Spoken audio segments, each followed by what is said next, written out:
नमस्कार, मैं प्रद्युमन जोशीला नलवा हरियाणा और देश की राजनीति में 50 साल से ज़्यादा का अनुभव रखने वाले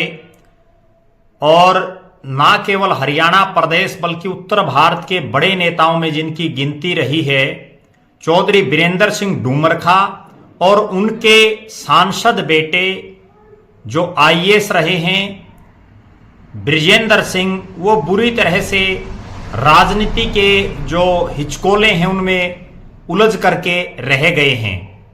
और वीरेंद्र सिंह और बृजेंद्र सिंह दोनों बुरी तरह से फंस चुके हैं। फंस कहाँ चुके हैं? वो लगभग जो हरियाणा प्रदेश की राजनीति में जिन लोगों की दिलचस्पी है उनको ये अंदाजा भी लग गया होगा, क्योंकि पहले कांग्रेस में रहने के बाद जब कांग्रेस ने उनको केंद्र में मंत्री नहीं बनाया और चौधरी भूपेंद्र सिंह हुड्डा जो कांग्रेस के हरियाणा प्रदेश में सबसे बड़े नेता रहे, उनके साथ उनकी भाई होते हुए भी जो है पटरी नहीं बैठ पाई, तो चौधरी वीरेंद्र सिंह ने कांग्रेस को छोड़ करके बीजेपी का दामन थामा। बीजेपी ने उनको पूरा मान सम्मान देते हुए, चूंकि वो कांग्रेस से आए थे, बड़े नेता थे, पार्टी के राष्ट्रीय महासचिव रहे थे, कई राज्यों के वो प्रभारी रह चुके थे, सिर्फ एक ही कमी थी कि वो मुख्यमंत्री नहीं बन पाए हरियाणा प्रदेश के,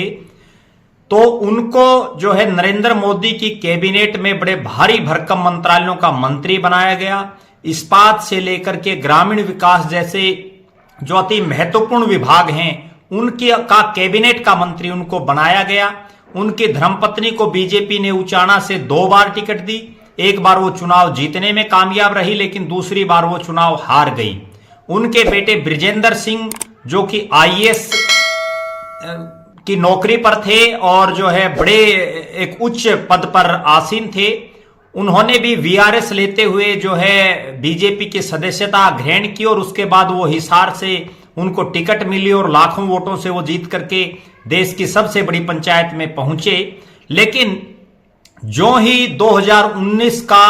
10वां महीना जब हरियाणा प्रदेश में विधानसभा का चुनाव हुआ और भारतीय जनता पार्टी को पूर्ण बहुमत नहीं मिल पाया, 75 पार के नारे के बावजूद मनोहर लाल खट्टर के नेतृत्व में बीजेपी 40 सीटों पर सिमट गई और पहली बार जो है चुनाव लड़ रही विधानसभा का नई नवेली जो पार्टी बनी जेजेपी, दुष्यंत चौटाला, अजय सिंह चौटाला की पार्टी, उसने 10 सीटें जीती और सत्ता में दोनों का समझौते से हरियाणा प्रदेश में सरकार बनी। अब चूंकि चौधरी वीरेंद्र सिंह जो एक राजनीति में एक लाइन होती है वो लाइन को पार कर चुके हैं,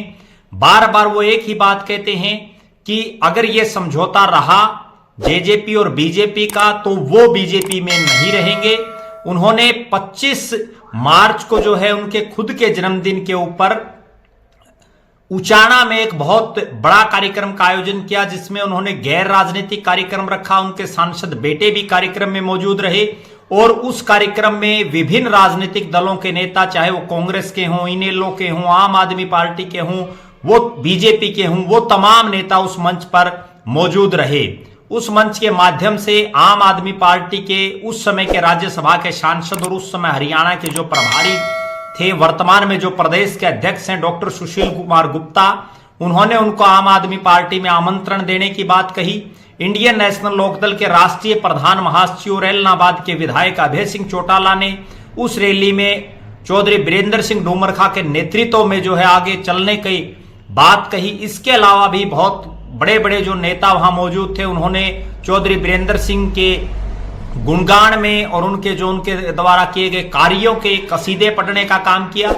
इसके बाद जो चौधरी वीरेंद्र सिंह की, जिसको हम ये कह सकते हैं कि जो उनके एक मित्र मंडली कह सकते हैं, उसको उनके कोर टीम कह सकते हैं, हालांकि उस टीम में अधिकतर सदस्य ऐसे भी हैं जिनको चुनावी राजनीति का कोई लंबा चौड़ा ना कभी अनुभव है, ना उन्होंने कभी खुद चुनाव लड़ा, और बहुत से तो ऐसे हैं जिनकी कभी चुनाव लड़ने की उनकी सोच भी नहीं है। तो उन नेताओं के द्वारा जो चौधरी वीरेंद्र सिंह को बार बार जो है इस तरह से जो है उनको कहना कि आप बीजेपी की बजाय किसी अन्य दल में शामिल हो, या जो है सार्वजनिक मंचों पर भी कई बार उन नेताओं द्वारा इस तरह की बातें की जाना कि अब बीजेपी में उनका बहुत ज्यादा मान सम्मान नहीं है, तो तो चौधरी बीरेंद्र सिंह ने भी वो लाइन पार धीरे धीरे करनी शुरू कर दी। और उसके बाद एक ऐसा वक्त आया जब पहले तो उन्होंने जो है 23 मार्च को रैली रखी थी, लेकिन उसके बाद जो है वो 2 अक्टूबर गांधी जयंती और लाल बहादुर शास्त्री जी की जयंती के ऊपर उन्होंने जींद में एक बहुत बड़ी जो है रैली की, बहुत बड़ा एक जन सैलाब उन्होंने इकट्ठा किया, जिसमें मेरी आवाज सुनो उसका नाम दिया गया। और उस रैली में चौधरी बीरेंद्र सिंह ने सार्वजनिक रूप से भरे मंच से ये कहा कि अगर अगले चुनाव में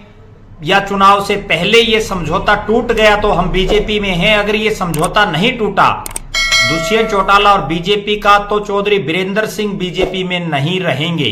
तब से ऐसी अटकलें लगाई जा रही थी कि चौधरी बीरेंद्र सिंह बड़े नेता हैं, उनकी बात में वजन मानते हुए जो है बीजेपी की आला कमान तवज्जो देगी और उनको के महत्व को समझते हुए यह समझौता तोड़ देगी। दिसंबर आते आते चौधरी बीरेंद्र सिंह के जो बेटे हैं ब्रिजेंद्र सिंह, वो भी दिसंबर और जनवरी के इस महीने में इस तरह के बयान लगातार देते रहे हैं सार्वजनिक मंचों पर भी और लोगों के बीच में भी कि अगर ये समझौता रहता है तो कम से कम चौधरी बीरेंद्र सिंह का परिवार जो है बीजेपी में नहीं रहेगा। अब चूंकि जो नई कार्यकारिणी बनाई नायब सिंह सैनी ने, उसके बाद पंचकुला में भारतीय जनता पार्टी के राष्ट्रीय अध्यक्ष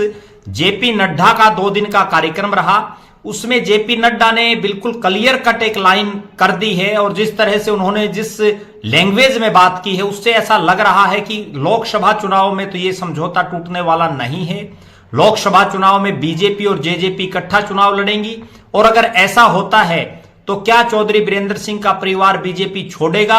अब चौधरी बीरेंद्र सिंह का परिवार पूरी तरह से जो है राजनीति के इन हिचकोलों में फंस करके रह गया है, क्योंकि वो कोई फैसला लेने में जो है सक्षम दिखाई नहीं देते। अब वो समय है जब ठीक 2 महीने बाद लोकसभा चुनाव का डंका बज जाएगा और उस हालात में ना तो चौधरी बीरेंद्र सिंह कोई नई पार्टी बनाने के हालात में है, ना ही चौधरी बीरेंद्र सिंह किसी दूसरी पार्टी में, चूंकि वो कांग्रेस में अपना लगभग 40 साल का राजनीतिक जीवन कांग्रेस को दे करके आए वो, और वहां उनको बहुत कुछ हासिल नहीं हो पाया।